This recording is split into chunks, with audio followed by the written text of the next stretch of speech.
Mesdames et messieurs, bonsoir. Le 21 mai 2011, il y a 4 ans, à la Fondation Félix Houphouët-Boigny de Yamoussoukro, Alassane Ouattara est investi président de la République de Côte d'Ivoire. Devenu président, chef de l'État, Alassane Ouattara promet d'œuvrer au bonheur des populations ivoiriennes. Après la prestation de serment devant la nation et en présence de la communauté internationale, il prend l'engagement d'améliorer les conditions de vie et de travail de ses concitoyens à travers la reconstruction du pays au lendemain de la crise post-électorale. Toute notre énergie sera consacrée à la construction et à la reconstruction, avait dit le président Ouattara le 21 mai 2011 lors de son investiture. Le nouveau président de la République s'est donc engagé à mettre en œuvre en 5 ans, dans tous les domaines d'activité, ses solutions pour la Côte d'Ivoire. Récemment, en fin d'année 2014, dans son message à la nation, le président Alassane Ouattara est une fois encore revenu sur ce qu'il entend faire pour son pays, la Côte d'Ivoire. Revenons sur quelques paroles fortes de ce message à la nation. Nous avons parcouru du chemin depuis la fin de la crise post-électorale en 2011. Grâce à votre travail et à votre détermination, nous pouvons affirmer aujourd'hui que la Côte d'Ivoire est sur la bonne voie. Des progrès considérables ont été réalisés, tant au plan économique, social que politique. Mes chers compatriotes, notre pays avance. Les résultats tangibles que chacun est en mesure de constater chaque jour fondent notre optimisme en l'avenir de notre chère Côte d'Ivoire. Je vous invite à partager ma foi en l'avenir de notre pays et ma détermination à mener la Côte d'Ivoire vers l'émergence à l'horizon 2020. 2011-2015, 4 ans après, quels sont les acquis des différentes politiques de développement menées? Comment les populations les perçoivent-elles? Quelles sont les promesses qui ont été tenues? Quels sont les engagements qui ont été respectés? Que reste-t-il à faire? 4 ans après, les Ivoiriens ont-ils des raisons d'espérer en l'avènement d'une Côte d'Ivoire émergente en 2020, c'est-à-dire dans seulement 5 ans? Les réponses à ces interrogations vous seront apportées au cours de cette émission bilan consacrée à la gestion du président Alassane Ouattara à 5 mois de l'élection présidentielle. Commençons par un regard sur la santé économique de la Côte d'Ivoire, avec un accent particulier sur les indicateurs, mais surtout l'espoir d'un second miracle ivoirien.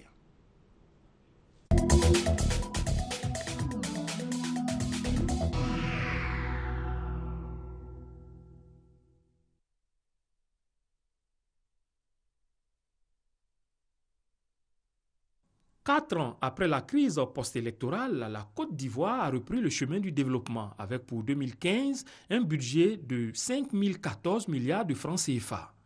Pour cette année, la croissance du produit intérieur brut PIB est estimée à plus de 9%. Au plan économique, l'on note une nette amélioration de l'environnement des affaires, plaçant la Côte d'Ivoire parmi les 10 pays les plus réformateurs dans ce domaine selon le classement Doing Business de la Banque mondiale. Cette croissance robuste a été tirée par plusieurs secteurs d'activité, notamment l'agriculture, les investissements publics et les transports. Lorsqu'on regarde déjà les taux de croissance qui sont affichés chaque année, ça veut dire qu'au niveau des indicateurs macroéconomiques, les choses vont de l'avant. De plus en plus, nous constatons que la destination Côte d'Ivoire est prisée par beaucoup d'opérateurs. La baisse des prix à l'exportation des matières premières en provenance de la Côte d'Ivoire depuis la mi-2014 a été beaucoup moins sévère, ce qui sous-entend une amélioration des termes de l'échange et de la balance des paiements du pays. Quant au secteur des services, il enregistre toujours la progression la plus rapide. La situation de la Côte d'Ivoire au niveau économique aujourd'hui, tout le monde reconnaît que les choses avancent.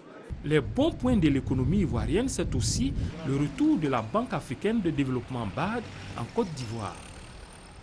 Par ailleurs, les autorités ivoiriennes ont lancé à Londres le 2e emprunt obligataire sur le marché financier international en vue de mobiliser la somme de 500 milliards de francs CFA pour financer en partie le budget de cette année et stimuler la croissance économique. Actuellement, à Côte d'Ivoire, c'est beaucoup amélioré. Il y a beaucoup d'investisseurs qui choisissent la Côte d'Ivoire justement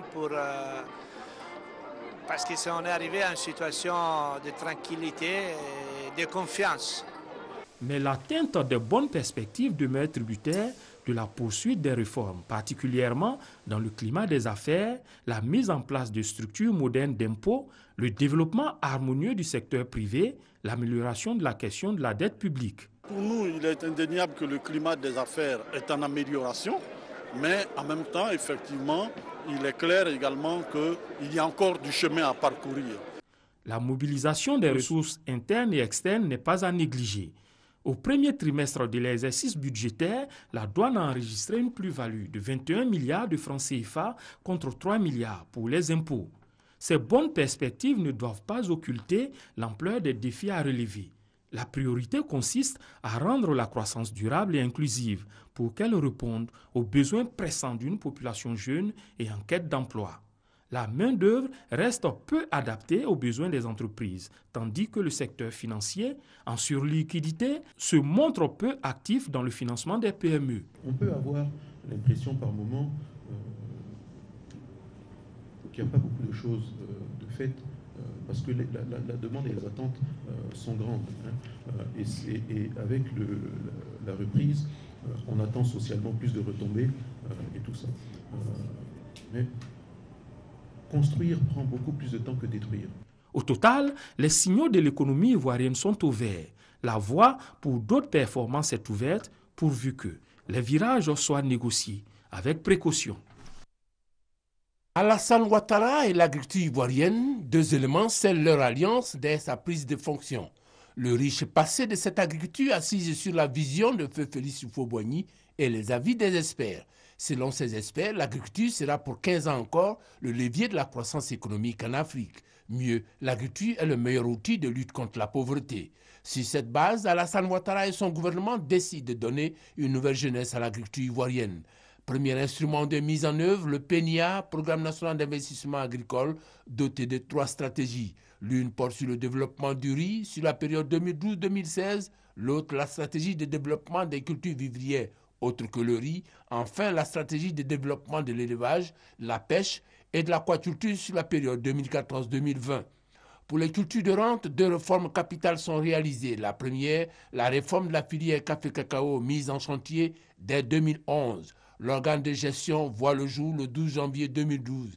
Il s'inscrit dans la lignée de la caisse de stabilisation avec un prix Borchamp garanti, équivalent à 60% du prix international contre 35 à 40% par le passé.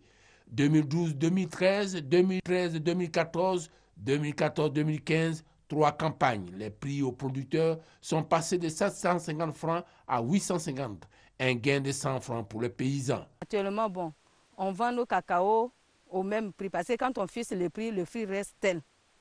Que ce soit la grande récolte ou la petite récolte, c'est au même prix. Ce qui est sûr, vous avez vu la fois passée, vous êtes venus, vous avez vu que je n'ai pas pu faire la peinture de ma maison.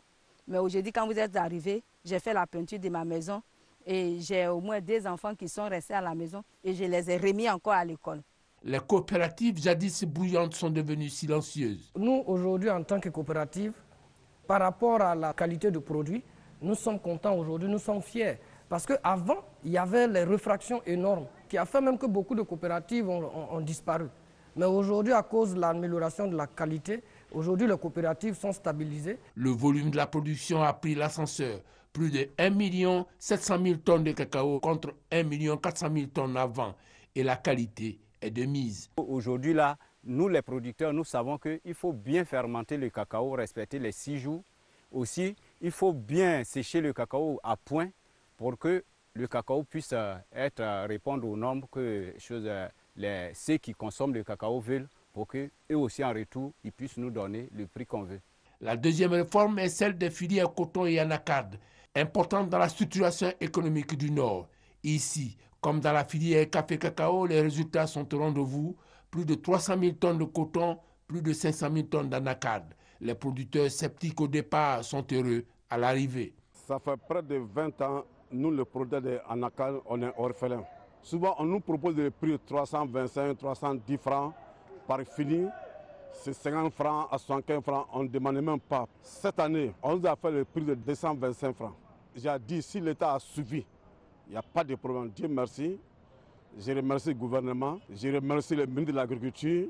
Ils ont bien travaillé. C'est bien passé. Nous, les producteurs, on est contents. Ces performances ne doivent pas cacher les défis de la transformation. 50% à l'horizon 2020 pour le cacao, 35% en 2015 et 100% en 2020 pour l'anacarde.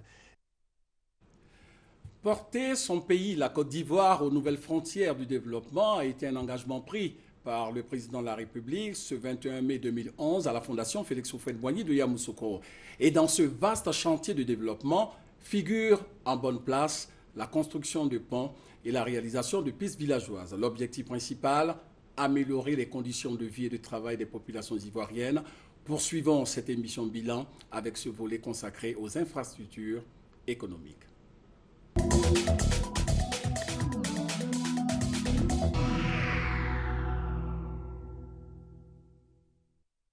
4 années de pouvoir, 3 ponts construits, 2 en cours d'achèvement. Des ponts pour relier 2 communes, 2 départements, 2 régions même. Le premier de tous, de loin le plus imposant, long d'1,6 km, inauguré le 16 décembre 2014, le pont Henri Konan Bédié. Un pont autoroutier à péage reliant Cocody et Marcory. Autant il fallait quand même des heures avec des embouteillages là. Aujourd'hui, bon, on économise beaucoup en carburant et en temps même et tout ça. Bon, voilà, c'est bon. Tranquille, on arrive rapidement au port. On travaille, on revient, c'est par ici, on passe pour partir. Notre aller-retour, c'est ici. Mais il n'y a pas qu'Abidjan que sont visibles les signes extérieurs du développement. Le pays tout entier se relève de la crise post-électorale. Direction Boisflé en pays Gouro, à plus de 300 km de la capitale économique. Bienvenue dans la région, quand c'est beau, c'est la Maraoué, comme le dit cette phrase d'accueil. Et le pont de la Maraoué, long de 124 mètres, en plus d'être beau, soulage les populations. Ce pont a donné vie à la ville de Boisflé. Ça a désenclavé cette ville. On sent une certaine joie, même au niveau de la population, par rapport à ce pont. C'est devenu une ville coquette, où il fait bon vivre. Pour Boisflé, qui fait partie intégrante de la boucle du cacao, la première culture d'exportation du pays, ce pont est un sérieux atout. Comme on le dit, le temps c'est de l'argent. Je pense que ce pont nous a permis de gagner beaucoup d'argent. Nos produits qui sont de l'autre côté, ça nous permet d'évacuer ça en ville rapidement, sans problème. Ce nouveau pont nous permet d'être plus efficaces dans nos activités, gagner beaucoup d'argent, puisque chacun est plus rapide, donc plus efficace. L'autre bonne nouvelle pour la région, c'est la Le président Alassane Ouattara a également pris l'engagement de lutter contre la vie chère, de débloquer les salaires des fonctionnaires et mettre à la disposition des moins nantis des logements sociaux. Il a également inscrit au nombre de ses priorités la question de l'emploi des jeunes, la création d'emplois et un appui financier aux femmes du pays. Les lignes ont-elles véritablement bougé en ce qui concerne ces priorités du président de la République? Les réponses dans ce chapitre, lutte contre la pauvreté.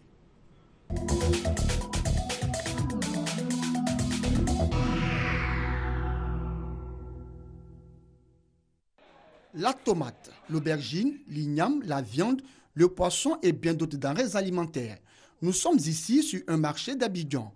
Les produits vivriers proposés y sont coûteux selon des clients. Poisson, tous les condiments, tout ce qui est sur en tout cas, tout est cher. Vraiment, ils n'ont qu'à revoir. On vient au marché avec 5 000 francs, on ne peut même pas avoir de quoi manger. Le constat est le même sur d'autres marchés du district d'Abidjan. Quand on paye là pour venir vendre là, on ne sait même pas ce qu'on va faire. C'est plus cher. Quand on dit le prix, le client dit chi. Quand on dit le prix, le client dit chi. Au niveau des commerçants, nous subissons également. Au niveau même des frais portiers, nous supportons beaucoup de faux frais. À savoir, lorsque vous envoyez une marchandise au port, vous avez 6 jours francs pour dédouaner cette marchandise. Au-delà de ça, vous êtes soumis au paiement des frais de magasinage, de surestarie et autres. Et tous ces frais, vous êtes obligé de les mettre sur le prix de vente de vos marchandises. Les causes de la cherté des denrées alimentaires, selon les commerçants, sont liées aux raquettes et aux tracasseries routières, mais aussi à la périodicité de production. La diversité que moi je vends, c'est-à-dire il y a des périodes où il y a plus de demandes que d'offres. Et quand il y a plus de demandes que d'offres, le prix des marchandises augmente. La question de la cherté de la vie est une priorité pour le gouvernement. En 2012, l'État de Côte d'Ivoire a mené une campagne de sensibilisation dans des corridors. Objectif, réduire au strict minimum le nombre pléthorique de barrages routiers, mais surtout lutter contre le racket. Un comité national de lutte contre la vie chère a été créé le 4 septembre 2014. Ce comité est un cadre permanent d'échange entre tous les acteurs impliqués dans la lutte contre la vie chère. Ces actions ont contribué à la baisse du taux d'inflation. Selon l'UEMOA, le taux d'inflation en Côte d'Ivoire est passé de 4,5% en 2011, soit deuxième pays le plus cher de la zone UEMOA, à 2,60% en 2014. Il y a la fluidité aujourd'hui, il y a moins de barrages fictifs sur la route. C'est un acquis parce qu'un camion de bétail qui venait par le nord de notre pays dépensait 450 000 francs comme faux frais. Aujourd'hui, ces camions ne déboursent que 25 000 francs comme faux frais. À ces bons points, il faut ajouter ceux faits dans le domaine du transport. La Côte d'Ivoire applique le principe d'ajustement automatique des prix conformément aux fluctuations du cours mondial du baril du pétrole. Des points encourageants selon commerçants et consommateurs. Tout ou presque tout avait été dit et entendu sur les salaires des fonctionnaires à l'avènement du président Alassane Ouattara au pouvoir. Aucun salaire ne sera augmenté. S'il devrait avoir augmentation, elle ne toucherait que des personnes qui sont proches du président de la République, racontaient certains Ivoiriens. Mais grande fut la surprise lorsque le chef de l'État a annoncé en 2013 la revalorisation des salaires et le déblocage des avancements des fonctionnaires de Côte d'Ivoire. Aussitôt, instruction a été donnée au ministère en charge de la question de traiter les dossiers. Les salaires étaient bloqués depuis 1988, soit plus d'un quart de siècle. Plusieurs mois après que des dossiers soient passés au peigne fin, des fonctionnaires ont vu leur salaire revu à la hausse. En 2014, j'ai bénéficié du déblocage des salaires. Nous autres, nous sommes des nouveaux fonctionnaires. J'étais dans le privé avant de venir dans la fonction publique, donc la marge de pourcentage se situait autour de 12% pour moi. Au total, 38 000 salaires ont été débloqués en 2014. S'estimant lésés, des fonctionnaires observent des grèves pour réclamer la régularisation de leurs conditions salariales. Le 1er mai dernier, le président Alassane Ouattara fait la précision suivante. Après le déblocage entamé en 2014, les salaires de tous les fonctionnaires seront débloqués. Et ce, à compter de ce jour, 1er mai. Cette mesure met fin à 27 années de longue attente. Surtout, ce que je voudrais signaler, c'est qu'elle va toucher 113 432 fonctionnaires, dont 92 223 enseignants et 14 803 agents de la santé. Et cela, pour cette année, va représenter un effort budgétaire de l'État de 77,6 milliards de francs CFA. Donc je peux vous dire que c'est un effort considérable. À partir de maintenant, notre fonction publique va pouvoir opérer normalement. Il n'y aura plus de blocage, en tout cas, tant que moi je serai président.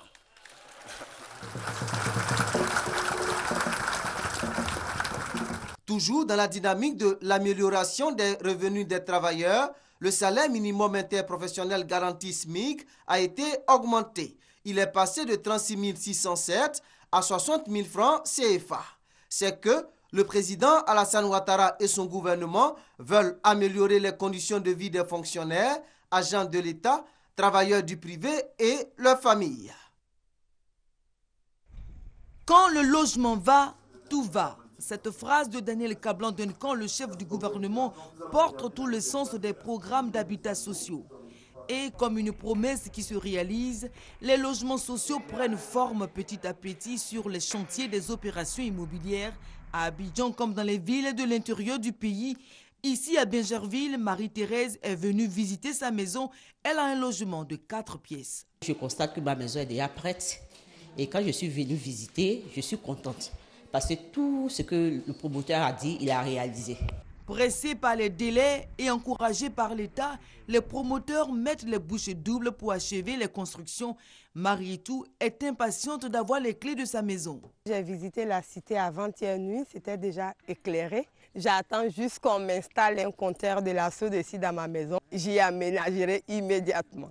Depuis le démarrage des travaux en 2013, seulement 6 000 logements sont en cours de construction, dont 5 000 à Abidjan et 1 000 à l'intérieur du pays. La promesse du chef de l'État était d'offrir 10 000 logements la première année de son pouvoir. Pour Mamadou Sanogo, ce décalage s'explique. Études de topographie, d'état des lieux, études d'urbanisme, études architecturales, toutes ces études ont été menées. C'est souvent complexe et long. Il fallait sélectionner des promoteurs immobiliers, cela a été fait. Il fallait procéder à des réformes pour que les coûts puissent être supportés par les Ivoiriens, tout cela a été fait. Il fallait enfin passer à la production effective. Plus de 28 milliards de francs CFA ont été déjà mobilisés sur les comptes séquestres par les souscripteurs dans le cadre de ce programme, chose qui a permis de mettre en confiance les banques et les 39 promoteurs retenus sur le site. Awa Ouattara est la promotrice de cette cité située à quelques mètres de Bergerville.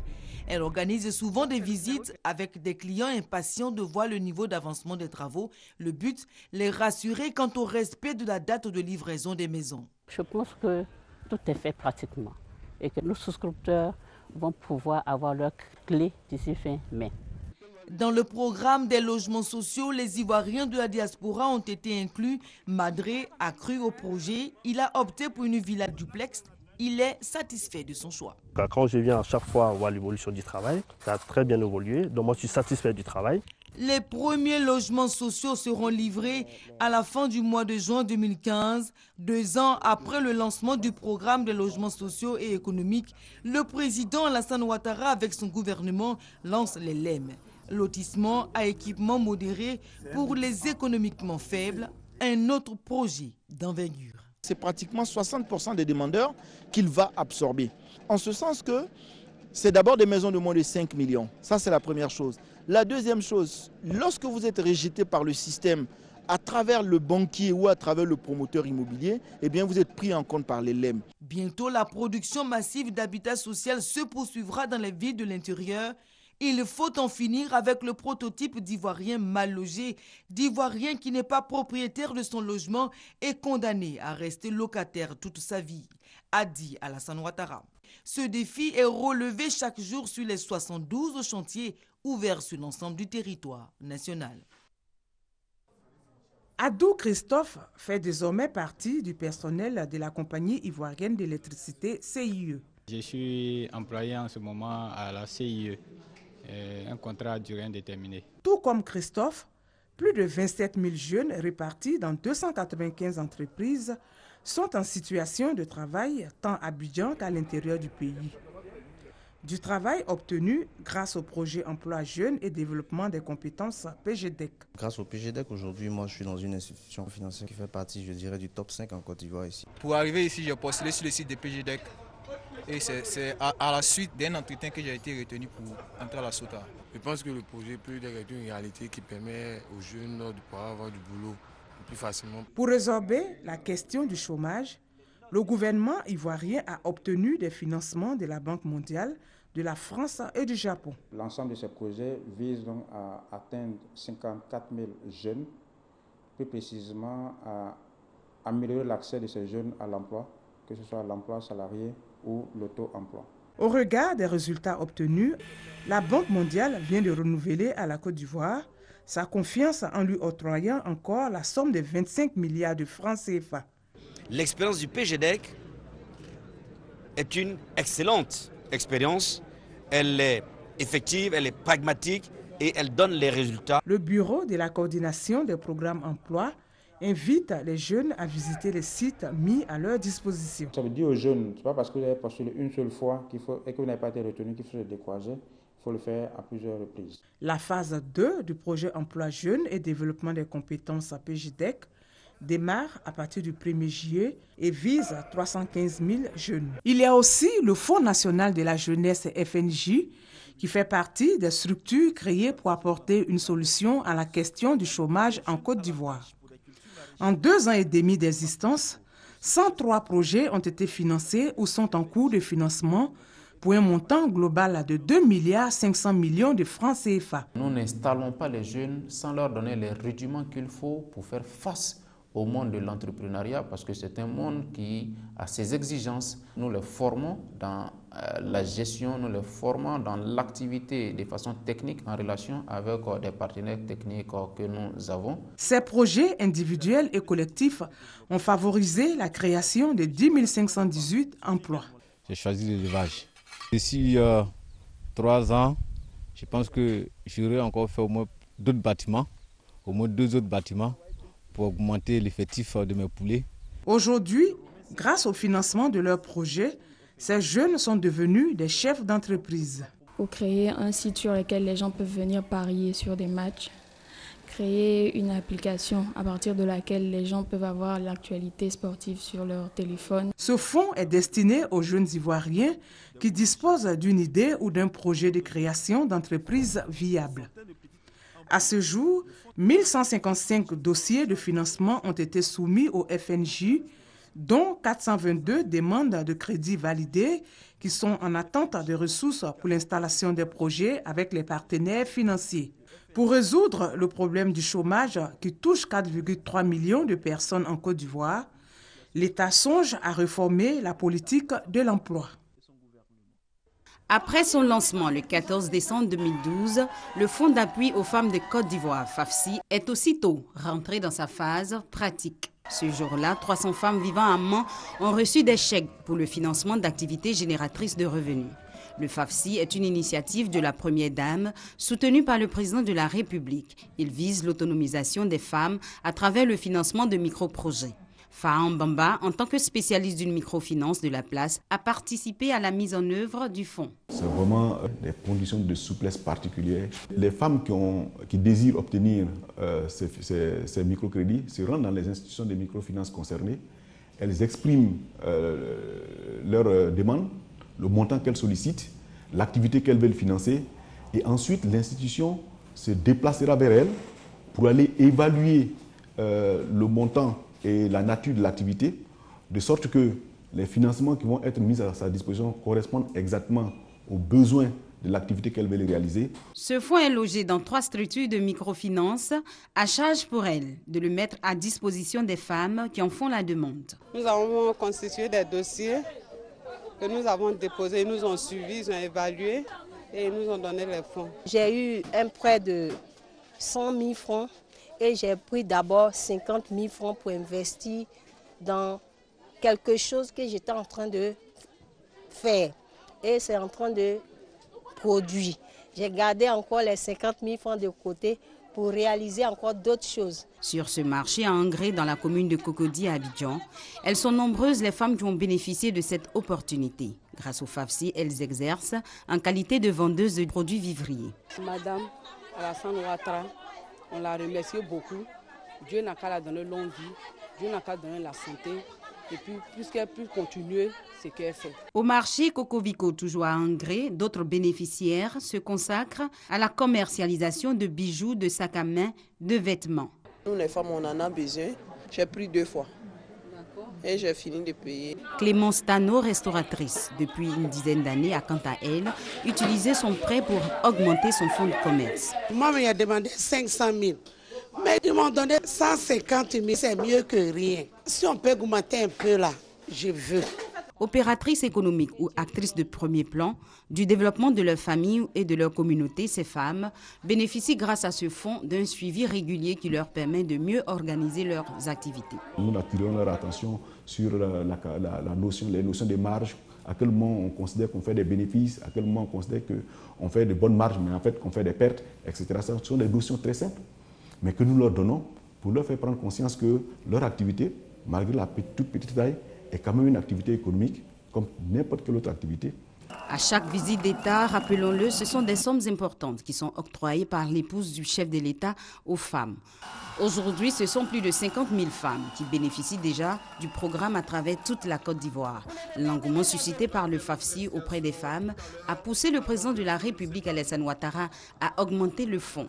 Il est passé d'1 milliard en 2012 à 6 milliards de francs CFA en 2014. Lutter contre la pauvreté, un fléau social au visage féminin en Côte d'Ivoire, une promesse de campagne qui trouve sa réponse avec le FAFSI, le Fonds d'appui aux femmes de Côte d'Ivoire. Nous allons maintenant nous faire une idée précise de la situation de l'eau dans les zones urbaines et rurales. Dans ce chapitre eau potable et électricité, la rédaction vous propose également les grands chantiers énergétiques et le point sur l'électrification rurale.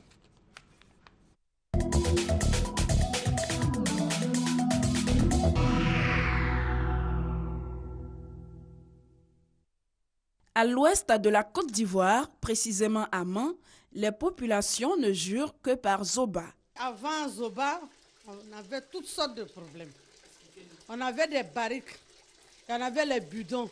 Quand tu prends les bidons, tu donnes aux gens pour aller chercher l'eau pour toi. On te prend soit 200 francs, soit 250. Et les puits, même, on n'en parlait pas. Tous les puits étaient secs. On avait toutes sortes de problèmes avec l'eau. Mais présentement, là, avec Zoba, là, nous n'avons pas de problème. Si tu vois qu'il n'y a pas l'eau chez toi, c'est que tu n'as pas payé à la SODECI. Zoba, c'est elle, la station de traitement d'eau potable de la ville.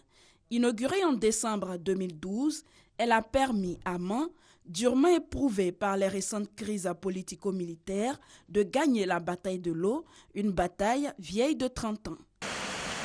La crise de l'eau n'a pas frappé que l'Ouest. Elle n'a épargné aucune localité, même pas Abidjan, la capitale économique. En 2011, les besoins pour la ville d'Abidjan s'élevaient à 500 000 mètres cubes par jour, obligeant les populations à employer le système D, la débrouille. On est obligé de se promener, voir les tuyaux qui sont dans la terre, pour voir s'il y a de l'eau. Moi, je suis un Sudais, je travaille à Djamé. Chaque fois, je me lave en ville pour venir à Djamé pour venir ici, il n'y a pas l'eau. Même l'eau à boire, il n'y en a pas. Vraiment, on a besoin d'eau. Pardonnez, aidez-nous. Un cri de détresse, bien entendu. Alassane Ouattara, dès son accession à la tête du pays, se jette à l'eau. La question est classée au rang des priorités nationales. Des châteaux et des stations de traitement d'eau potable sont construits à Abidjan ainsi qu'à l'intérieur du pays. Résultat, la production journalière passe 4 ans plus tard de 350 000 à 546 000 mètres cubes pour Abidjan et de 34 000 à 80 000 pour l'intérieur du pays sur la même période, selon les chiffres officiels concernant les zones urbaines. Vraiment, on a tellement souffert avec cette histoire d'eau en Amérique.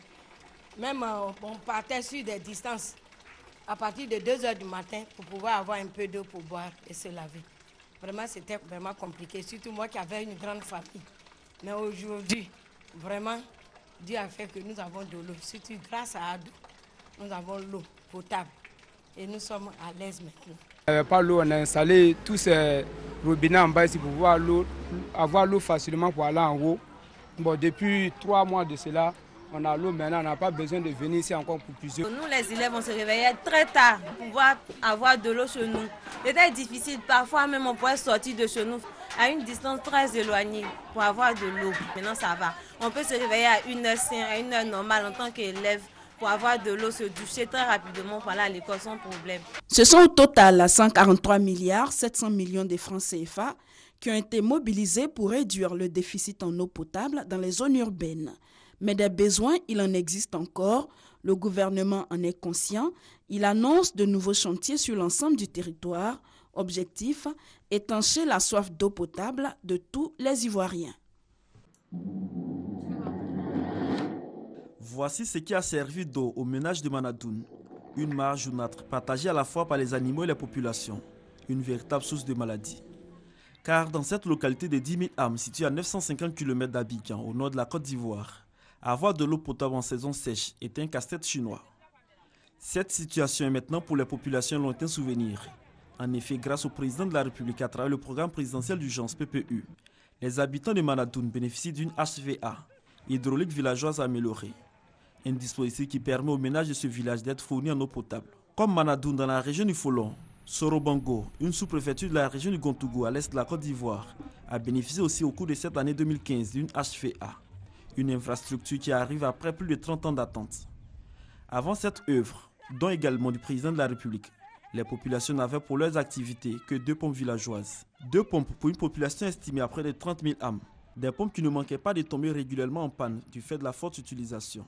Quand survenaient les pannes, c'est la mare d'eau partagée avec les animaux qui les recevaient. Une situation qui met en péril leurs productions agricoles. Souvent, on peut aller au moins 3 km aller chercher l'eau. Et vraiment, c'est difficile d'avoir l'eau. Et les parents souffrent beaucoup à propos de l'eau. Ils ont tous les problèmes. Souvent, tu peux aller matin au marigot. Avant de retourner, même il est déjà 14h, 13h. Et tu vas venir, tu peux préparer quoi pour les enfants? On ne peut pas.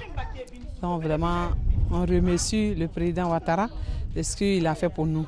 Depuis 2011, le président de la République, Alassane Ouattara et son gouvernement, fait de l'adduction en eau potable un point important de leur politique de développement. Une volonté d'améliorer les conditions de vie des populations de la zone rurale qui permet aujourd'hui de compter 211 HVA, hydrauliques villageoises améliorées sur l'ensemble du territoire national. Au moment il n'y avait pas l'eau là, souvent les femmes dormaient à côté du puits pour poser l'eau, mais actuellement là, tout le monde est libre, il y a l'eau partout, on fait tout ce qu'on veut avec l'eau. En plus des HVA, le gouvernement a mis un accent particulier sur les pompes villageoises dans les localités à faible densité. Plus de 16 000 pompes villageoises ont été installées dans plusieurs villages de la Côte d'Ivoire. L'objectif principal du gouvernement, doter tous les villages d'eau potable pour la bonne santé des populations. Aujourd'hui, dans nombreux villages, porter de l'eau sur la tête relève du passé. Les femmes ont de l'eau potable à portée de main. Il suffit juste d'une action et toute simple pour avoir de l'eau potable. Mais le déficit actuel est grand. Les attentes sont énormes. En attendant de satisfaire tous ces besoins, le gouvernement entreprend actuellement la réalisation d'environ 200 HVA dans plusieurs régions de la Côte d'Ivoire. Des ouvrages qui seront livrés avant la fin de cette année 2015. Projet clé de la stratégie énergétique de la Côte d'Ivoire, l'aménagement hydroélectrique de Soubré restera l'un des principaux ouvrages réalisés sous le président Alassane Ouattara. Avec une puissance de 275 MW et une production moyenne de 1170 GWh par an, il est destiné à être le plus important barrage du pays. Jusqu'à fin janvier 2015, le montant total des travaux réalisés était de 96,7 milliards de francs CFA sur un coût total estimatif de 331 milliards de francs CFA et un taux d'avancement global de 37%. L'État veut désormais valoriser l'immense potentiel hydroélectrique du pays, estimé à 12 000 TWh, soit 12 000 milliards de kilowattheures, pour équilibrer le mix énergétique dominé actuellement par la production thermique. Les unités thermiques produisent un peu plus de 80% de toute l'énergie produite en Côte d'Ivoire et les usines, donc le parc hydraulique produit autour de 20%. Ainsi, il sera construit avant la fin des 5 prochaines années. Au sud-ouest, 3 barrages sur le fleuve Sassandra d'une puissance totale de 548 MW. Au nord-ouest, 2 barrages d'une puissance totale de 206 MW. Et au sud-est, 2 barrages d'une puissance totale de 200 MW sur le fleuve Comoé. C'est pour également répondre à la demande énergétique croissante, mais aussi pour exporter de l'électricité vers les pays voisins qu'a été lancée l'opération de mise en service de la nouvelle turbine à vapeur de la centrale d'Azito. Prévue pour cette année 2015, sa mise en œuvre coûte un peu plus de 36 milliards de francs CFA. La 6e turbine à gaz de la compagnie ivoirienne de production de l'électricité, Cyprel, a quant à elle déjà été mise en service. Inauguré le 24 janvier dernier à la zone industrielle de Vridi, ce projet a coûté 225 milliards de francs CFA. Il contribuera à accroître la capacité de production installée qui passera de 1391 MW en 2011 à près de 4000 MW à l'horizon 2020. Objectif, réduire le temps de coupure d'électricité de 57 heures en 2011 à 35 heures en 2015 et moins de 12 heures en 2020 à l'instar des pays développés. L'État a aussi procédé à la pose de la première pierre de 3 postes sources. Ce sont les postes de la Djibi à Ancré, celui d'Anoumambo à Makori et le poste source d'Azito à Yopougon. Ceci en l'espace de 2 mois. Les autorités visent ainsi une amélioration de la qualité de fourniture de l'électricité, mais elles veulent aussi répondre à l'ambition du président de la République de faire de la Côte d'Ivoire le hub énergétique de la sous-région. Le gouvernement a bien fait vu qu'ils ont installé plusieurs barrages. C'est bien, mais ça ne suffit pas pour la population parce qu'il y a beaucoup de coupures d'électricité et puis on ne nous explique plus rien. Ils ont dit que c'était par rapport aux barrages, mais les barrages sont finis jusqu'à présent. Il y a toujours des coupures d'électricité. dans plusieurs endroits. Souvent même, ça peut durer 3 à 4 jours. Après l'électricité, le gaz. Le 3e centre amplisseur de Vridi a été inauguré en mars dernier et avec lui, une sphère de stockage de 8000 m3. Cette réalisation portera la consommation en gaz butane de 140 000 à 200 000 tonnes en 2015. Ici aussi, il s'agit de contribuer efficacement et durablement à l'amélioration du bien-être des populations. Ce projet contribue fortement à la lutte contre la déforestation et ces nouvelles installations permettront surtout d'améliorer la capacité de stockage de gaz butane ainsi que l'accessibilité du produit. En 1960, à l'indépendance de la Côte d'Ivoire, seulement 14 villages bénéficiaient de la fourniture en électricité sur le territoire national. Ce chiffre atteint les 2847 en 2011. Les besoins encore énormes se présentent alors comme un défi majeur pour le président Alassane Ouattara. Le gouvernement s'engage dans une politique d'électrification rurale accentuée. Résultat, 3663 villages électrifiés, soit 45% de nos villages aujourd'hui connectés au réseau électrique national. Quant au taux d'accès à l'électricité qui est d'environ 16%, il est l'un des plus importants de la sous-région. Le gouvernement du président Alassane Ouattara fait donc l'électrification rurale une composante importante de son programme de développement. Il entend ainsi poursuivre et amplifier son programme d'électrification rurale à raison d'un minimum de 500 localités nouvellement électrifiées chaque année. Cette politique permet au village de Sienso-Odiéné, dans le département d'Odiéné, de bénéficier de l'électricité. Une fierté pour des populations qui, depuis leur naissance, n'avaient jamais eu cette chance d'avoir de l'électricité dans leur ménage. Il y a la lumière partout, on peut faire les activités la nuit, tu peux vendre, on sort pour aller à l'église sans problème. Avant, c'est les torches qu'on prenait ou bien les lampes. Si il y a courant là, on va gagner machine, on va gagner télévision, on va gagner congélateur. Mais avec le courant, ça nous est sauvé. Parce que nous sommes restés assis là, on a eu un serpent. Bon, s'il n'y avait pas le courant, on ne sait pas ce que ça allait faire. Avant, quand je partais à l'école, je prenais la lampe pour étudier. Mais maintenant, quand on avait la lumière, maintenant on étudie bien. Le village électrifié, le souci pour une partie de sa population est désormais l'acquisition d'un compteur. Présentement, là, j'ai mes téléphones portables. Il faut brancher. Mais je m'arrête chez mes amis présentement pour aller brancher mon téléphone portable. Ce n'est pas joli à voir. Bon, et puis je suis un père de famille. Mes enfants sont là, madame est là, il faut avoir télévision, bon, et puis quand même congélateur pour pouvoir consommer au moins l'eau fraîche. Et présentement là, je me sers Centuve pour pouvoir avoir moi mon propre compteur. L'État a pris des dispositions pour permettre aux ménages de disposer d'un compteur électrique. L'abonnement se fait à 1000 francs CFA au lieu de 150 000 francs initialement prévus. L'électrification rurale, l'un des axes majeurs de la politique économique et sociale du gouvernement ivoirien.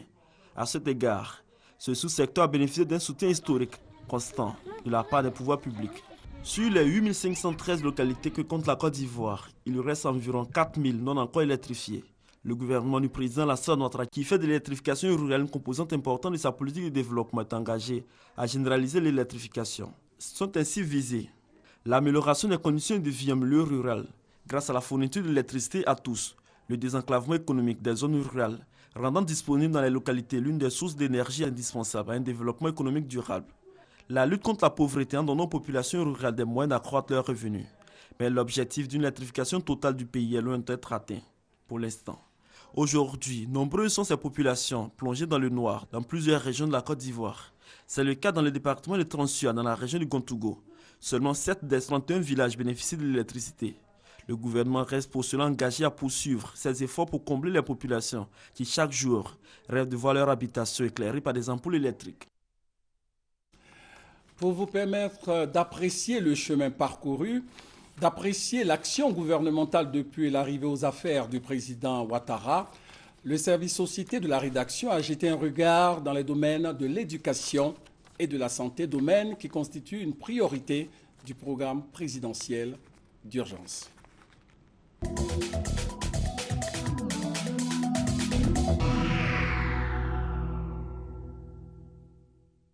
Après la crise post-électorale, les 5 universités publiques ont été réhabilitées à hauteur de 120 milliards de francs CFA. Elles ont ouvert leurs portes le 3 septembre 2012 avec une capacité totale de 120 000 places, dont 67 000 pour l'université Félix Houphouët-Boigny de Cocody. Des innovations ont vu le jour. L'interconnexion des universités, l'inscription en ligne, l'instauration du système LMD. Pour améliorer la qualité de l'enseignement, 37 établissements du supérieur privé ont été fermés et la construction de 3 nouvelles universités a été annoncée en 2012 à Mans, Bandoukou et San Pedro. Par ailleurs, 3 cités universitaires d'Abidjan ont été réhabilitées, la cité Mermoz, la cité Rouge et le campus de Cocody. Le campus de Cocody qui a ouvert avec plus de 3000 lits disponibles sur 11 000 lits. Il faut noter que le ministère de l'Enseignement supérieur et de la Recherche scientifique a sollicité l'expertise de l'AUF, l'Agence universitaire de la francophonie, pour la création de l'Université numérique de Côte d'Ivoire. Une convention signée en décembre 2014 en ce qui concerne la phase de création de l'université.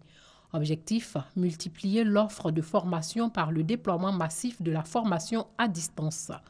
En février 2015, la présidente de la Fondation Children of Africa a inauguré la salle multimédia offerte à l'Université Félix Houphouët-Boigny de Cocody.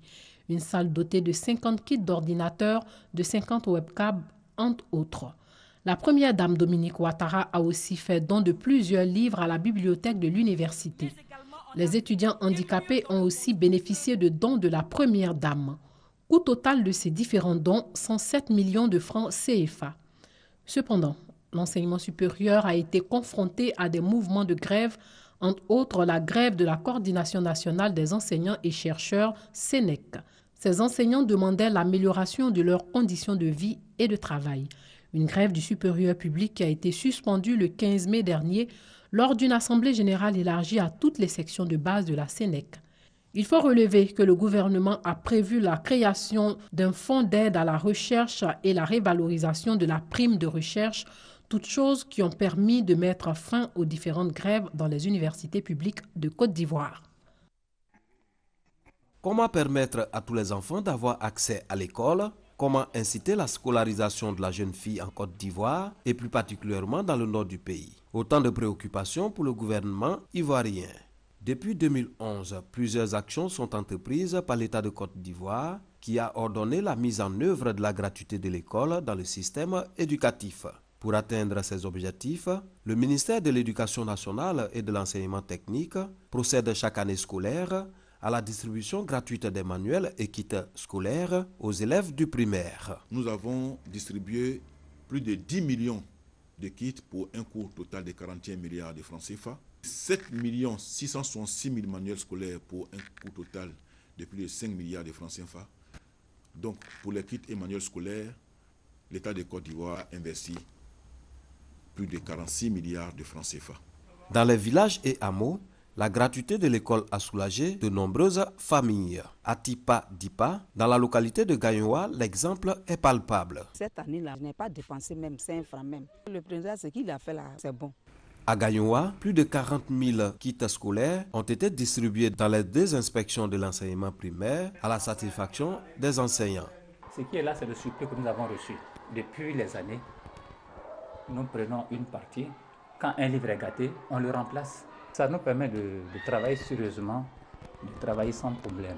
Des actions pour la promotion de l'école ivoirienne qui impactent positivement le taux de scolarisation et les résultats scolaires depuis les 4 années de la mise en œuvre du programme. Le taux d'admission à l'entrée en 6e est passé de 58,28% en 2011 à 79,13% en 2014. Au BEPC, 57,43% en 2014 contre 16,8% en 2011. Aux examens du baccalauréat, le taux de réussite enregistré était de 36,23% en 2014 contre 20,25% en 2011.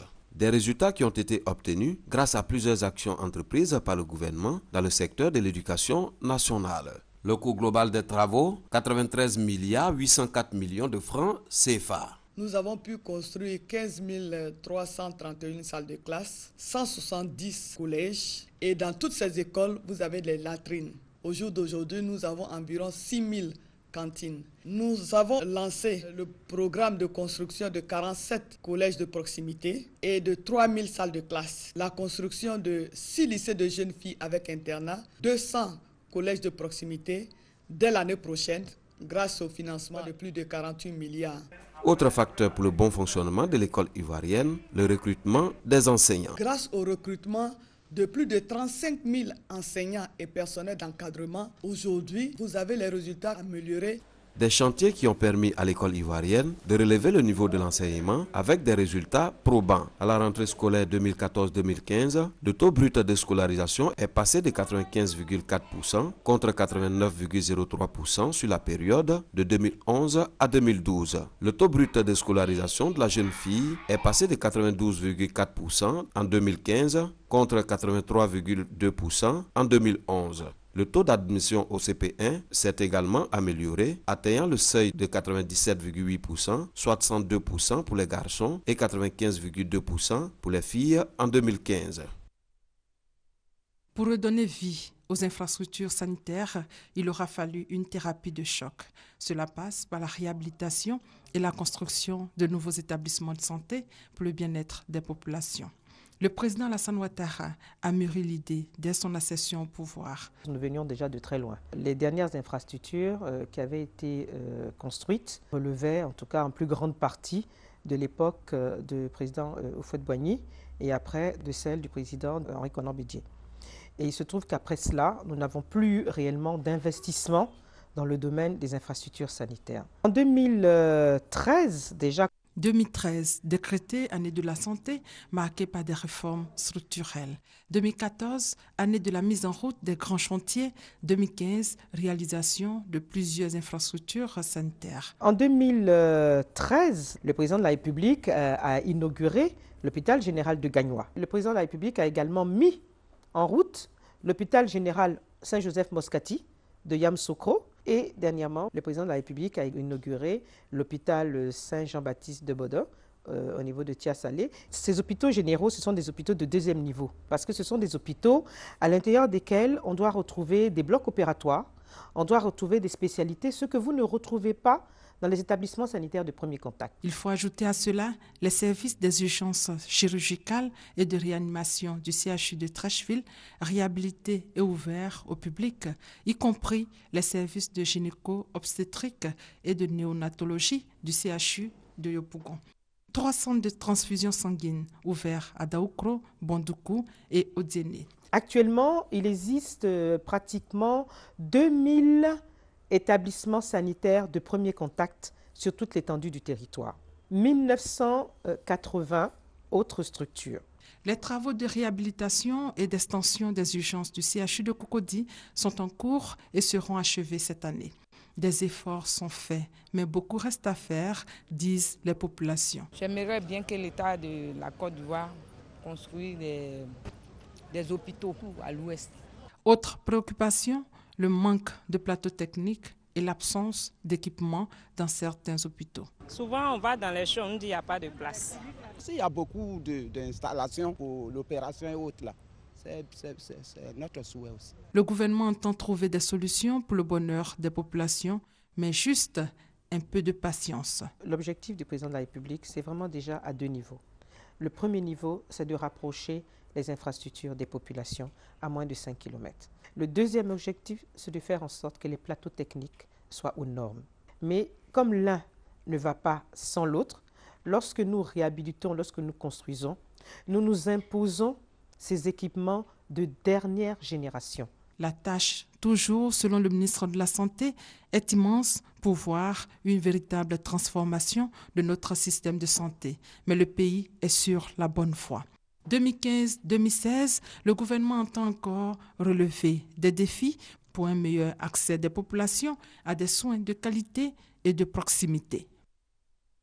16 avril 2011, début de la gratuité généralisée. Celle-ci est matérialisée par la diminution du taux d'hospitalisation et la prise en charge des premiers soins et suscite beaucoup d'espoir, conséquence, engorgement des hôpitaux et rupture des stocks de médicaments. 10 mois plus tard, le 20 février 2012, cette mesure connaît une révision. Elle est désormais ciblée ou sélective et concerne en priorité le couple mère-enfant.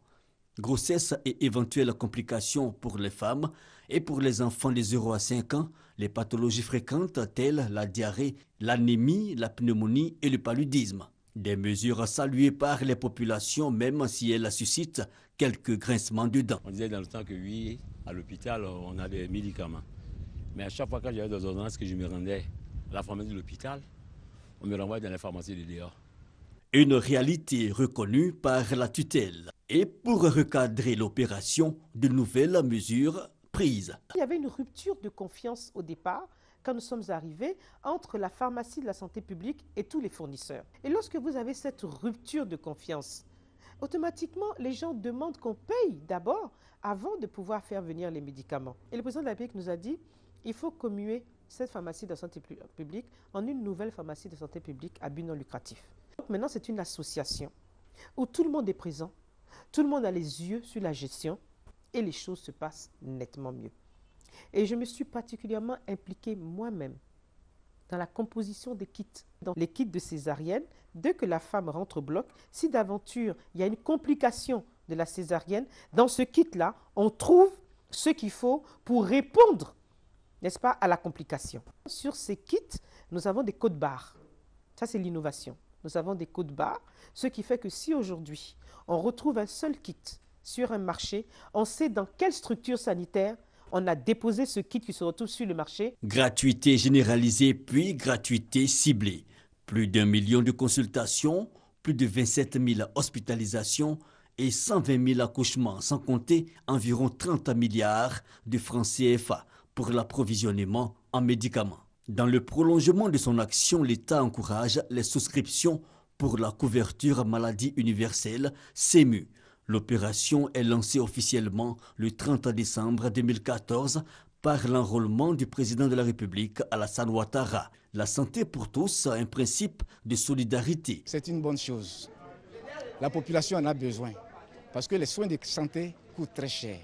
Surtout que tout le monde ne bénéficie pas des assurances. La couverture maladie universelle, c'est la prise en compte du financement de la santé en Côte d'Ivoire. Avec cette partie contributive de 1 000 francs par personne et par mois, avec la prise en compte quand seront identifiés les indigents, la prise en compte par l'État de Côte d'Ivoire de ces indigents pour qu'eux aussi ne se sentent pas en retrait, hors de la couverture maladie universelle. Déjà, pour 2015, le ministère de la Santé s'engage à motiver chaque Ivoirien à prendre en compte sa santé à travers le passeport pour ma santé, une auto-éducation à l'éradication de maladies non transmissibles, et cela passe, entre autres, par la pratique du sport, l'alimentation saine et par le contrôle de sa sérologie. Ebola, la lutte contre l'épidémie porte ses fruits. Toujours aucun cas en Côte d'Ivoire. En août 2014, l'OMS qualifie l'épidémie d'urgence de santé publique de portée mondiale.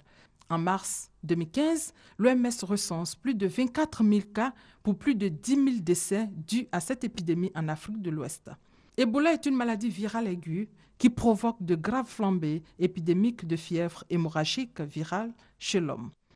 Le risque de propagation de cette épidémie reste élevé du fait des mouvements importants des populations entre la Guinée et la Côte d'Ivoire. Au début, je ne croyais pas à ça, mais avec tous les morts, c'est là que j'ai vu que les choses étaient vraiment sérieuses. En voyant les victimes du Libéria, de la Sierra Leone et de la Guinée, je vois que tous les Ivoiriens ont pris conscience du problème de cette maladie. La lutte contre Ebola en Côte d'Ivoire a été financée dès les premières heures par l'État, ensuite les partenaires. Lorsque la maladie s'est présentée dans les deux pays, l'État nous a accordé 200 et quelques millions de francs CFA pour que nous puissions commencer aussitôt la formation de nos agents de santé et ensuite que nous puissions commencer la sensibilisation, la communication, tous azimuts. Et après, il nous a encore accordé 250 millions, ce qui a fait pratiquement 450 et quelques millions de francs CFA. Deuxièmement, nous avons fait appel à tout le secteur privé à travers la campagne « Mobilisons-nous tous contre Ebola ». Il nous a accompagnés à hauteur même de près de 500 millions de francs CFA. Et puis après, nous avons eu les partenaires. Installation de centres de traitement Ebola à Yopougon, à Trècheville, à Man, à Biancouma, à San Pedro, bref. En décembre dernier, le pays a même envoyé 15 agents de santé en Guinée et au Libéria pour appuyer la lutte contre Ebola dans les pays affectés par cette épidémie.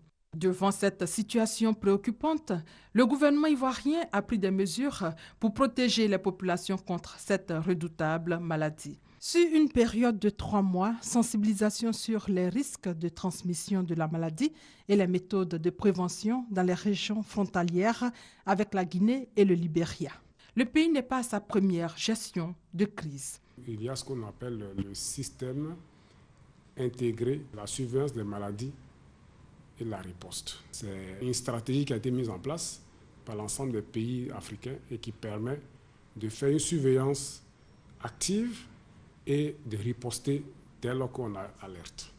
La Côte d'Ivoire souscrit à cette stratégie et nous sommes capables aujourd'hui, en moins de 24 heures, d'avoir un plan de contingence pour tout cas suspect ou tout cas d'épidémie de cette nature. Les populations se souviennent encore de cette campagne.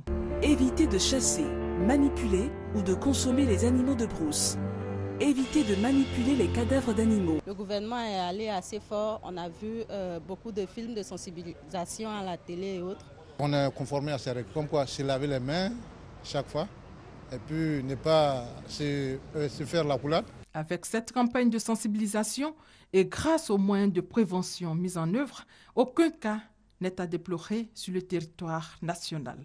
La Côte d'Ivoire combat chaque jour et sans relâche le virus Ebola. On retient tout simplement 0 cas Ebola ici en Côte d'Ivoire.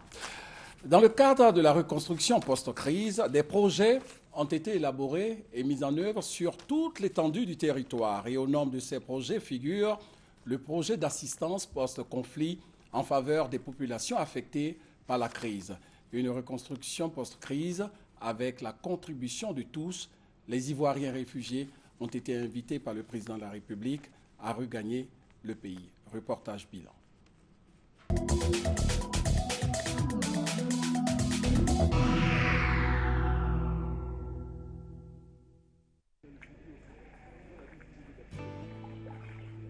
Il y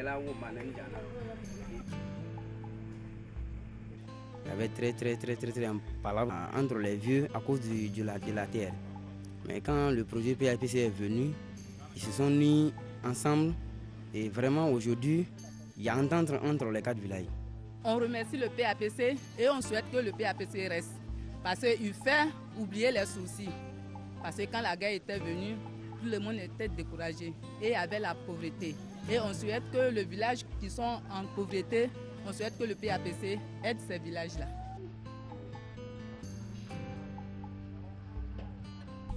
Nous espérons donc qu'au 31 décembre 2015, nous allons avoir un financement complémentaire qui va nous permettre d'accompagner l'État sur la voie de l'émergence à l'horizon 2020. S'ils émettent tous le vœu de voir proroger le projet d'assistance post-conflit, c'est parce qu'il prend fin en 2015.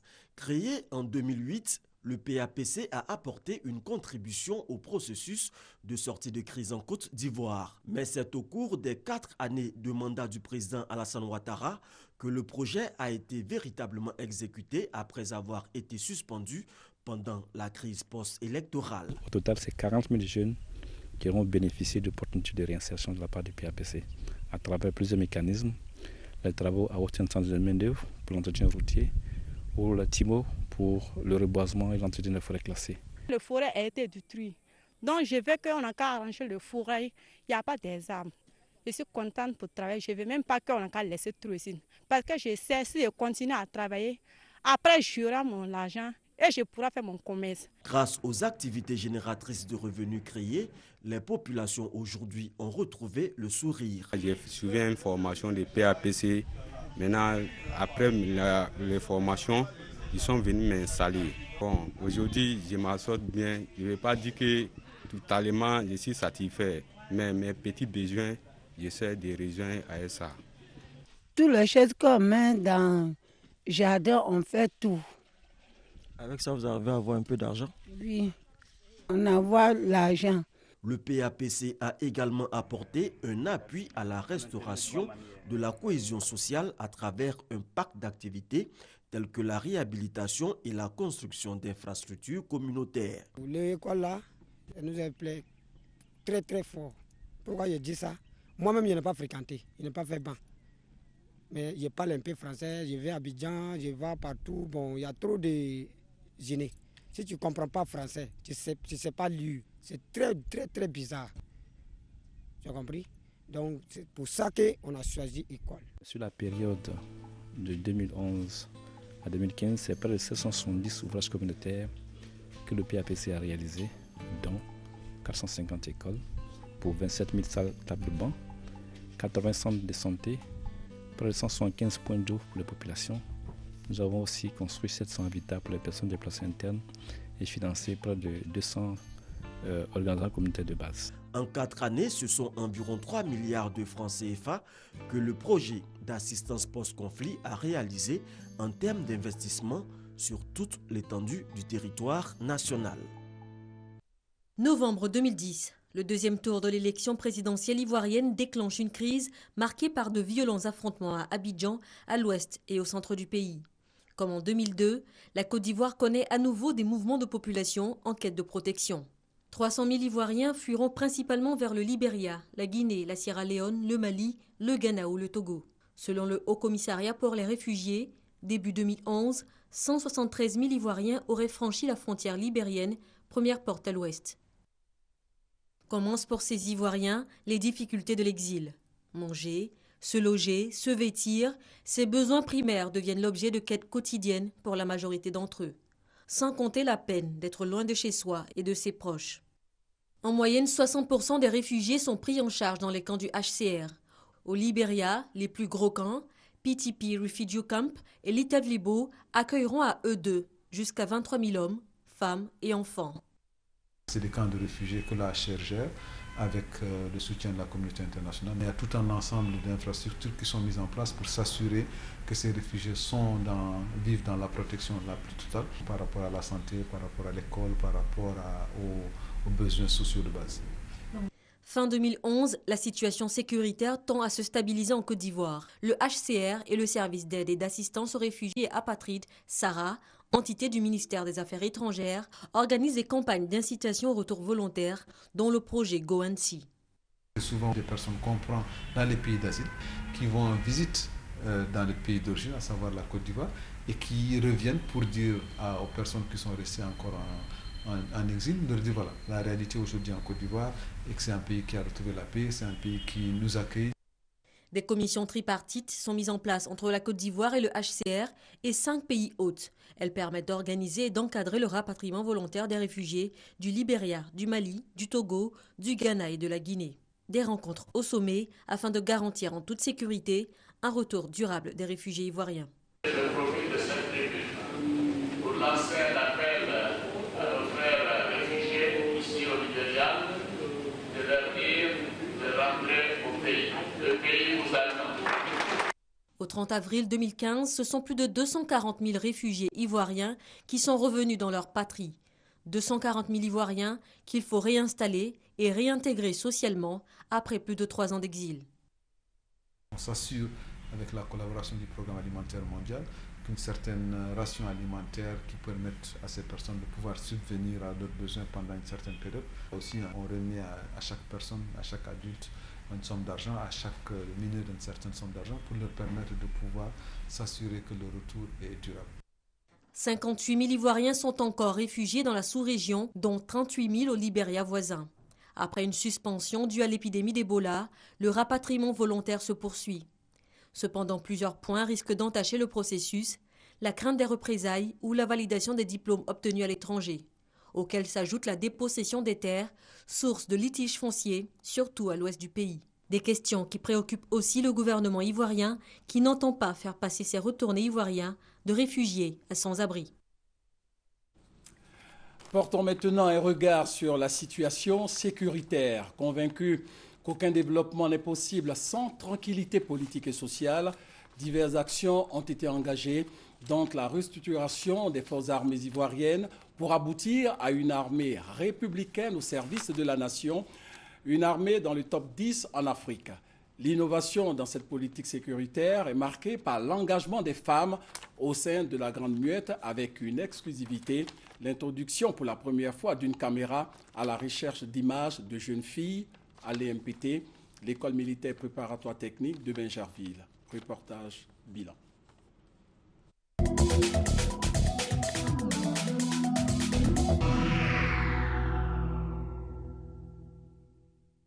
L'indice de sécurité s'est fortement amélioré en Côte d'Ivoire ces 4 dernières années. Il est passé de son niveau le plus haut, c'est-à-dire 3,8 entre 2011 et 2012 à 1,2 fin 2014. Cet outil de mesure tient compte entre autres des braquages, des attaques de domicile ou de commerce, des agressions de domicile, de rue ou du phénomène de coupeurs de route. Ainsi, de 1178 cas en 2012, les vols de véhicules ont chuté à 907 en 2013. Quant aux attaques de domicile, sociétés, commerces et établissements financiers, de 1202 cas, ils sont passés à 998 cas en 2013. Et pour la période 2013-2014, début 2015, de 2385 infractions, l'on a enregistré 958 cas. La Côte d'Ivoire est donc parmi les 10 premiers pays en Afrique où la situation sécuritaire s'améliore depuis 4 ans. Pour faire face aux défis sécuritaires, le gouvernement a mis les moyens conséquents à la disposition des forces de défense et de sécurité. En ce qui concerne les frontières, la situation est sous contrôle. L'on peut se réjouir de la baisse de la fréquence des attaques dans le pays de façon générale, mais les poches résiduelles s'appellent Grabo, Tabou dans le sud-ouest de la Côte d'Ivoire, frontalier du Libéria. Cette zone accessible par voie fluviale est l'objet de fréquentes attaques armées qui ont fait plusieurs dizaines de morts et de nombreux blessés civils et militaires. En tout cas, vraiment, on était vraiment fatigués. Même depuis l'année passée, même, cette année-là même, toujours vraiment. Si on n'a pas cœur dur, là, vraiment, on n'est plus ici. C'est en vue de régler cette situation que le président de la République, Alassane Ouattara, a dit sa détermination à mettre fin aux attaques des villes de Tabou et Grabo. Le BSO, le bataillon de sécurisation de l'Ouest, la gendarmerie et la police nationale, avec l'appui des forces spéciales, ont reçu des moyens logistiques pour pacifier cette partie de la Côte d'Ivoire. Avant, il y avait des cris de bruit partout, mais maintenant, ça va. La sécurité est garantie. C'est un peu, ça commence à aller avec la sécurité. Bon, ça commence à aller. Les forces spéciales, leur présence ici, c'est vraiment un véritable soulagement. C'est ce qu'on avait véritablement souhaité. Avant, on avait affaire à 20 ou 30 militaires. Maintenant, nous avons la force spéciale, nous avons des éléments à appuyer. Vraiment, il n'y a plus de problème. Aujourd'hui, Tabou et Grabo ne vivent plus la peur au ventre. Ils aspirent au développement. Depuis les événements 2014, aujourd'hui, la sécurité, ça va. Les parents vont à leurs occupations. Mais il y a des fois, nous entendons des petits bruits, mais qui ne gênent à rien par rapport aux occupations de nos populations. Tabou est vraiment chantier au niveau des routes. Ces ouvrages, il y a quand même qui n'avaient vraiment pas connu de début depuis très longtemps, depuis 17 ans, 18 ans. Et vraiment aujourd'hui, il faut dire que c'est des choses quand même que nous sommes en train d'entreprendre. Par ailleurs, les populations souhaitent un renforcement du dispositif de sécurité. Nous voulons même qu'ils renforcent le camp militaire de Tabou. Ils n'ont qu'à renforcer pour que vraiment on soit en paix ici. À Tabou, tout comme à Grabo, les raisons de ces attaques restent encore non élucidées. Celui qui va vous dire la vraie cause, je ne sais pas si c'est parce que c'est la gendarmerie. Parce que nous-mêmes, on se demande pourquoi nous sommes victimes des attaques, franchement. Parce qu'ils ont distribué les terres à tout le monde. Les gens ont planté, ils sont en train de récolter l'argent. Peut-être ça peut passer comme ça aussi. Un projet de sécurisation et de développement du Sud-Ouest a vu le jour. Il consiste en la construction d'une caserne militaire, d'une brigade de gendarmerie, d'un commissariat de police et le reprofilage des routes de Grabo et Tabou. C'est un projet mis en place par le chef de l'État Alassane Ouattara en vue de réduire les trafics et la criminalité transfrontalière. À Tekoubé, centre de transformation des déchets plastiques en pavés, dalles, bornes de délimitation et tableaux pour compteurs d'électricité. L'unité artisanale tenue par 38 coopérateurs peine à satisfaire sa clientèle. C'est la pâte que nous recueillons pour faire les dalles, même les plastiques, les tableaux de bord, même les tableaux de publicité, même les bancs. Chez nous, rien ne se perd, tout se transforme au niveau des sachets. Mais nous n'avons pas les moyens de transport de véhicules pour aller chercher les sachets plus loin pour venir sur le site. Nous sommes prêts à nettoyer toutes les communes de la Côte d'Ivoire. À Yopougon, dans une autre unité de valorisation des déchets plastiques, ce n'est pas encore le plein des activités. On attend des équipements de pointe, mais pour les 42 membres de la coopérative simplifiée, le gagne-pain est déjà assuré. Pas question donc d'abandonner cette activité. Il y a une question sine qua non qui emmène l'homme à prendre des armes. Voilà, quand on est au chômage et puis quand il y a beaucoup de frustration. Donc si c'est corrigé, je pense qu'il est conscient de ce qu'il fait il ne va pas retourner encore aux armes. Fini donc le maniement des armes pour To, Zie et leurs camarades. Ils constituent un échantillon d'ex-combattants réinsérés par la DDR, l'autorité de désarmement, de démobilisation et de réintégration créée en août 2012, a hérité d'une base de 74 000 ex-combattants profilés par le défunt Programme national de réinsertion et de réintégration communautaire. Ce nombre sera réduit de 10 000 après actualisation de la base de données. 10 000 sont soit décédés, soit hors du pays, soit en exil, soit auto-réintégrés déjà et n'ont plus besoin du DDR. Ce qui nous a amené à l'effectif de planification de 64 000. Ont suivi le désarmement volontaire, la démobilisation, la resocialisation, la formation et l'insertion des ex-combattants dans divers métiers. Nous avons 53 038 personnes qui ont déjà bénéficié du processus et nous avons 2887 personnes qui sont actuellement dans nos centres de resocialisation en pleine formation. Ce qui nous donne un effectif de 55 925 personnes qui ont été déjà traitées par le processus. Ces chiffres concernent ceux des ex-combattants resocialisés dans les centres de la DDR. Pour les dispenser de cette option de la réintégration, a démarré en mai de cette année la formation civique et citoyenne. À terme, chacun recevra un appui de 800 000 francs CFA, autant d'acquis jugés par les populations. Elle fait quand même son petit bonhomme de chemin, la réinsertion des jeunes. Parce que déjà, on en a vu, je crois, il y a certaines personnes qui ont été réinsérées dans les petits milieux des PME, par exemple. Certains sont réinsérés, par contre, d'autres, non.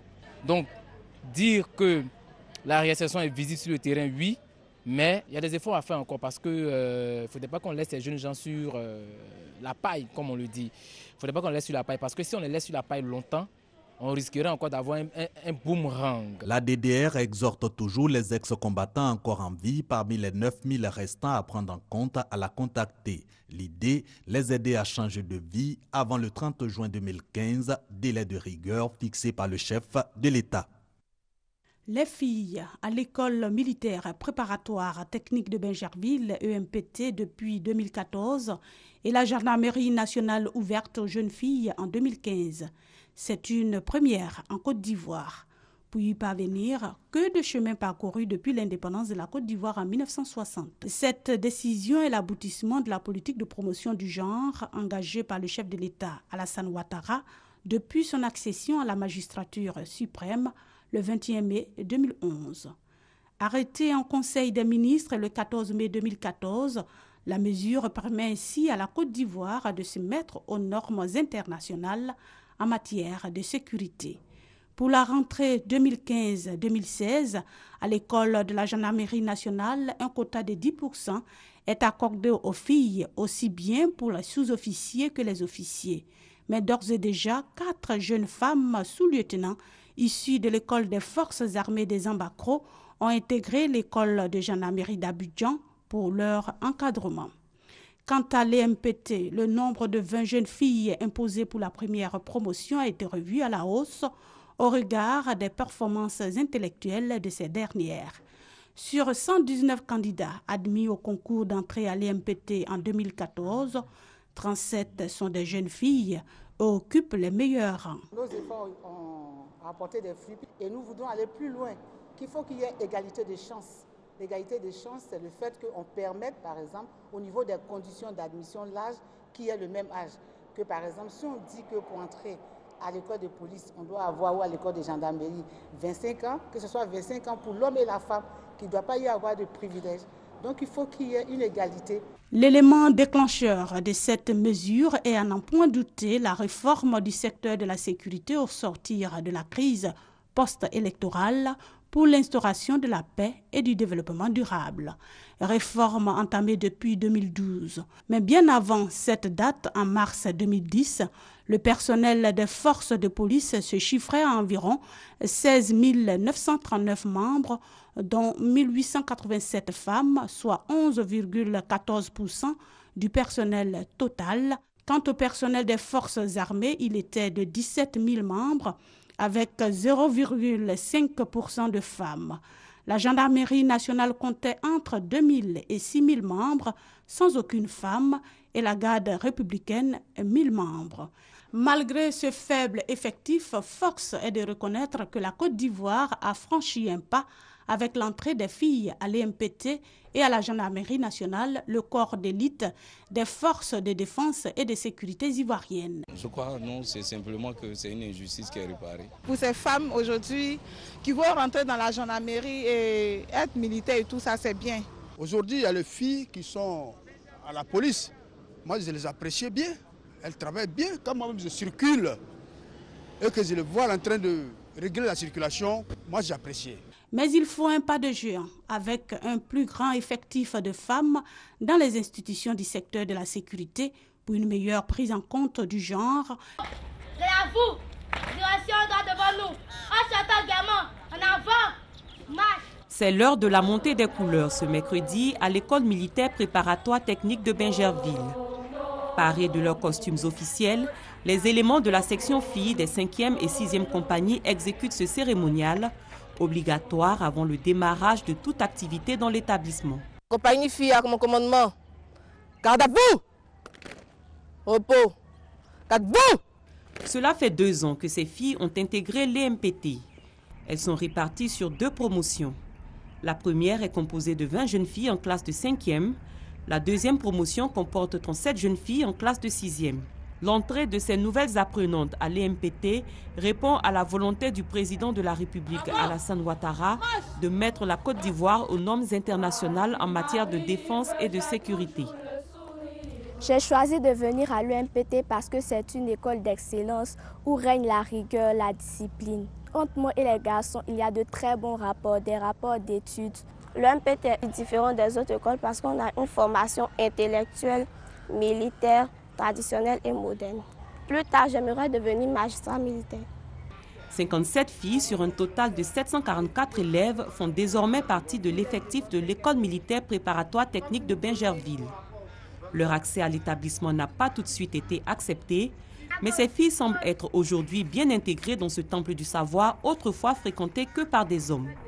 Voir dans un internat 2 sexes différents, c'est pas évident. Ce sont des rapports normaux d'anciens cadets comme ceux que nous entretenions avec les cadets garçons. Nous les mettons sur le même pied d'égalité et nous leur reconnaissons la même valeur. L'EMPT, créé en 1939, ambitionne dans les 5 prochaines années de devenir la principale locomotive du système éducatif ivoirien. Un objectif que ses responsables entendent atteindre avec l'entrée des filles. Le quota d'admission des jeunes filles à l'établissement était en 2013 de 20 filles par an. Pour l'année académique 2015-2016, l'école militaire préparatoire technique de Bingerville a décidé d'ouvrir ses portes à un nombre illimité de filles. L'année passée, les filles ont mieux travaillé que les garçons. Et le chef d'État a autorisé que les filles soient orientées à l'EMPT. Depuis la première promotion qui est en 5e, le taux de réussite est de 100%.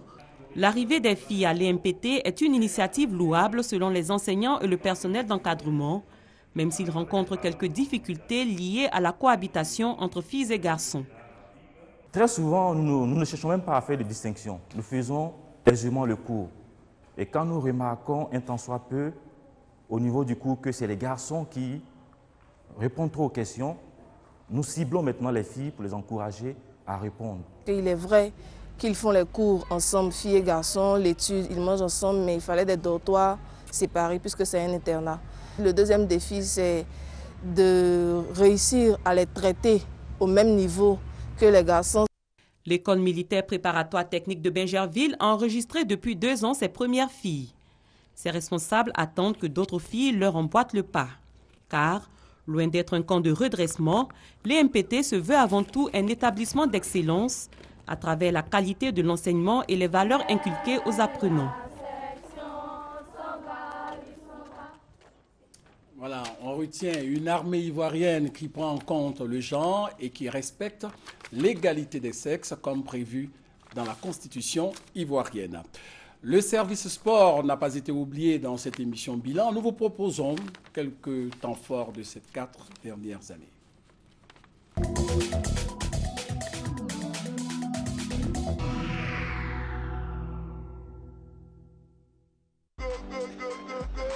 La Côte d'Ivoire est championne.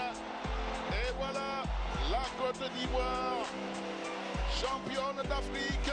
La plus grande victoire de Alassane Ouattara en 4 années d'exercice est assurément la Coupe d'Afrique des Nations de football 2015. Surtout qu'avant la compétition, il avait tranché net en accordant à la FIFA la totalité du budget de 3,5 milliards de francs CFA. Conduits par le Français Hervé Renard, les éléphants ont ramené le trophée sur les bords de la lagune Ébrié pour la deuxième fois de leur histoire, 23 années après. Alassane Ouattara s'est fait un plaisir de les recevoir et de les récompenser grassement au nom de tous les Ivoiriens. Malheureusement, a éclaté l'affaire dite des primes impayées. Le président de la République a décidé de payer ces primes, de faire partir le ministre des Sports Alain Lobognon du gouvernement et ordonner que l'enquête se poursuive pour que tous les coupables soient connus et punis. En début de mandat, en 2012, les éléphants avaient échoué en finale de la CAN face à la Zambie du même Hervé Renard. Et l'image de la tristesse de Yaya Touré et de Alassane Ouattara avait fait le tour des réseaux sociaux. La joie de remporter la CAN 2015 est venue effacer toutes les larmes du passé. Même si les moins de 17 ans avaient déjà donné le ton avec le sacre de 2013 où ils ont été champions d'Afrique au Maroc. Au football féminin, la Côte d'Ivoire a terminé sur la 3e marche du podium à la CAN 2014, se qualifiant ainsi pour la Coupe du Monde 2015. En athlétisme, beaucoup de lauriers ont été glanés par Muriel Aouré qui s'est illustré au championnat du monde en salle à Istanbul en 2012, au championnat du monde de Moscou en 2013, au championnat d'Afrique de Marrakech en 2014, Wilfried Kofi Yua et Marie-Josée Talou ont, avec Muriel Aouré, dominé le 100 et le 200 mètres, faisant des Ivoiriens les meilleurs sprinteurs africains. La Côte d'Ivoire a organisé l'Afro-Basket 2013 et a manqué la marche pour se qualifier pour la Coupe du Monde.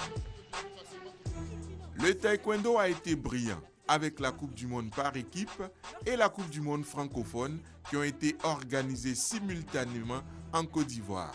Les taekwondoïnes ivoiriens ont raflé la médaille d'argent derrière le Mexique pour la Coupe du Monde et la médaille d'or pour la Coupe du Monde francophone. Toutefois, 4 années après, la Côte d'Ivoire reste toujours sur un manque criard d'infrastructures sportives. L'obtention de l'organisation de la CAN 2021 viendra certainement combler quelque peu ce déficit. Cette émission spéciale a consisté à dresser le bilan de l'action gouvernementale en 4 ans d'exercice du président Alassane Ouattara, qui fait de l'émergence de la Côte d'Ivoire en 2020 sa priorité. Il invite les Ivoiriens à partager avec lui ce défi. La Côte d'Ivoire a les ressources humaines pour devenir une grande nation et assurer un avenir prospère à toutes ses filles et à tous ses fils, en paix, rassemblés, avec des institutions fortes et démocratiques. Notre pays continuera sa marche vers le progrès, la prospérité et l'émergence. À cet égard, je continuerai avec le gouvernement à travailler sans relâche pour améliorer le quotidien de tous les Ivoiriens. L'année 2015 est une année électorale. J'encourage tous les acteurs de la vie politique à s'engager pour des élections transparentes et apaisées, dans un esprit de saine compétition. C'est avec ces paroles d'espoir du président de la République que prend fin cette émission bilan de l'action gouvernementale, émission proposée par la Direction de l'information qui a bénéficié de la collaboration de la Direction des reportages institutionnels. Ainsi va la Côte d'Ivoire. Merci de nous avoir suivis partout dans le monde. Bonne suite de programme sur les antennes de la RTI.